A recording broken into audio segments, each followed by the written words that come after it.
X3, One Topic, Three Pundits. I'm your host, John C. Dvorak, and I'm here with Andrew Eisner and Joe Engo. We're going to talk a little bit today about Steve Jobs' announcement that he will be relinquishing the CEO title at Apple and handing it over to Tim Cook. And I believe this is part of a strategy to make sure Tim Cook actually gets the job, because if anything happened to Steve, this is in a column I wrote in Market Watch, by the way, you can read it.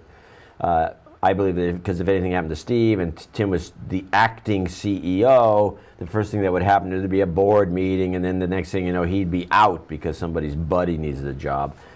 You disagree with me on this? Well, yeah, I mean, sure, there's something of a conspiracy theory sounds like, but I think it's not anything of a conspiracy. This is the way the Valley operates. Well, I disagree with that one as well. I mean, plain and simple, Tim Cook has been in there before. He knows what's going on. He's been working with Steve Jobs really closely, so he's the perfect choice for it. There was an acting CEO at another company just this last week. Same thing, acting CEO, and he was swept away by some other company. That could easily happen to Cook.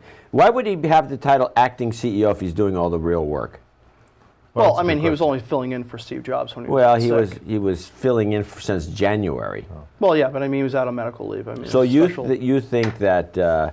I think Steve Jobs is dying. I think it's just a matter of time. Do you remember February 17th of 2011 when the National Enquirer said he was on his deathbed and probably be dead in 2 weeks? Mm-hmm. That was in what, February 17th? It was picked up by all the news companies, and 2 weeks later, Steve's still alive. In fact, 2 months later, he's still alive. He's still alive.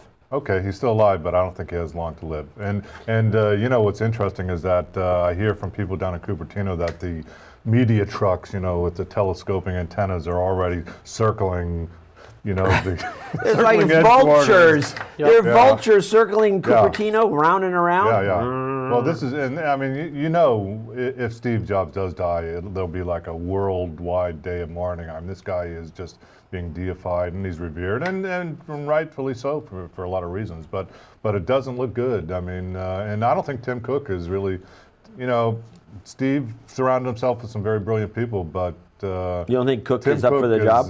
You don't think giving a guy $350 million plus a million shares of Apple stock is going to keep? Does it?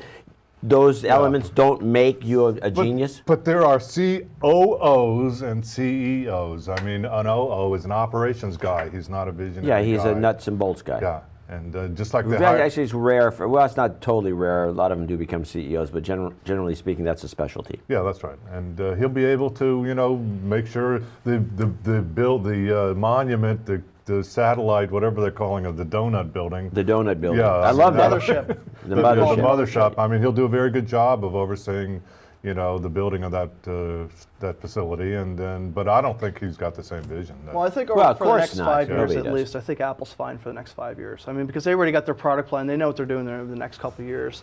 And even if Steve Jobs only lasts, you know, another 6 months or something like that, I mean, it's still, he's giving all that knowledge to Tim Cook, saying these are the directions you should head. And so I think Apple's fine for at least 5 years, but then that's when I think that it's going to start. Why 5 years? Why not like 2 years? Well, because they already got their product plans for the next couple of years. I mean, they have an idea of where they're heading, and plus the iPhone and the iPad is so insanely popular that nothing's going to be thrown. Heading?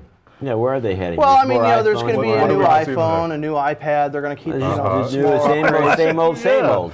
Yeah, pretty much. Yeah.